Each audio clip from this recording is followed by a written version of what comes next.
Olá, estudantes do IEMA Rio Anil, eu sou o professor Thiago Anjos e hoje vamos conversar um pouco sobre sistemática e classificação biológica. Quase 2 milhões de espécies biológicas catalogadas, milhares de novas espécies descobertas a cada ano. Como conhecer e organizar tamanha diversidade? Nesta aula, veremos como a sistemática moderna classifica os organismos de acordo com as relações de parentescos evolutivos. A classificação biológica faz parte da sistemática, ramo da biologia que estuda comparativamente todos os aspectos da biodiversidade, ou também conhecida diversidade biológica.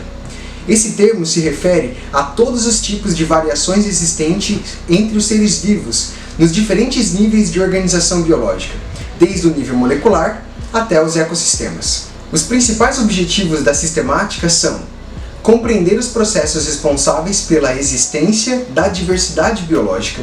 2. Estabelecer critérios para organizar a biodiversidade ou a diversidade biológica.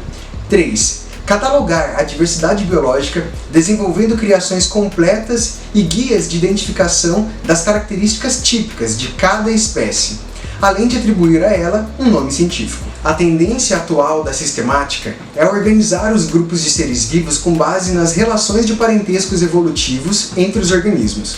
Segundo a teoria da evolução, todas as formas de vida são parentes em algum grau, pois necessariamente tiveram ancestrais comuns.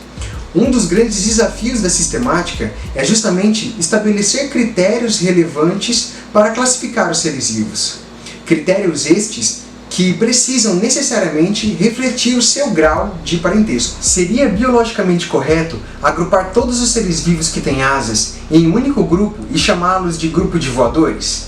É de se esperar que espécies que hoje compartilham aspectos semelhantes provavelmente os herdaram de um ancestral comum que viveu no passado. Essas características, herdadas da ancestralidade em comum, são chamadas de homologias evolutivas. Sendo assim, quanto maior o número de homologias entre duas espécies, mais próximas evolutivamente elas são. E esse é justamente um dos maiores desafios dos biólogos em sua árdua tarefa de classificar os seres vivos. As homologias podem ser identificadas nos chamados órgãos homólogos, que são estruturas corporais que se desenvolvem de modo semelhante durante o desenvolvimento embrionário, em diferentes espécies que tiveram ancestralidade em comum. Se analisarmos as asas das aves e as asas de uma mosca, iremos identificar diversas diferenças em sua composição. Isso nos leva a compreender que nem sempre a presença de uma estrutura com funções semelhantes em espécies distintas significa ancestralidade comum. Características parecidas podem evoluir de maneira independente em diferentes linhagens de seres vivos, constituindo adaptações a modos de vida semelhantes. Esse fenômeno é denominado convergência evolutiva. Isso quer dizer, então, que as asas de um inseto derivam embrionariamente de uma estrutura diferente da origem das asas nas aves. Semelhanças desse tipo são chamadas de analogias evolutivas e não servem para comprovar a relação filogenética dos seres vivos, uma vez que essa semelhança não comprovam a existência de um ancestral comum.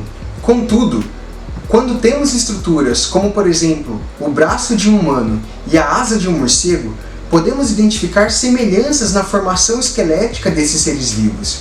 Então, mesmo apresentando diferentes funções, asas para voar nos morcegos e braços nos humanos, estes órgãos apresentam as mesmas estruturas embrionárias, sendo classificados como órgãos homólogos. O conceito de órgão homólogo é um exemplo utilizado pelos biólogos para criar grupos de seres vivos baseados em características evolutivas que são compartilhadas. Nesta aula, vimos alguns conceitos importantes para entendermos a classificação dos seres vivos. Entendemos o que é a sistemática e a sua relação com a evolução. Compreendemos o que são estruturas homólogas e análogas. Agora é com você. Estou deixando uma pequena lista de exercícios para treinarmos o que aprendemos na aula de hoje. Você pode encontrar todo o material disponível no site Biologia UP Rio Anil, bem como em nossa sala virtual no Classroom. Bons estudos e até a próxima aula!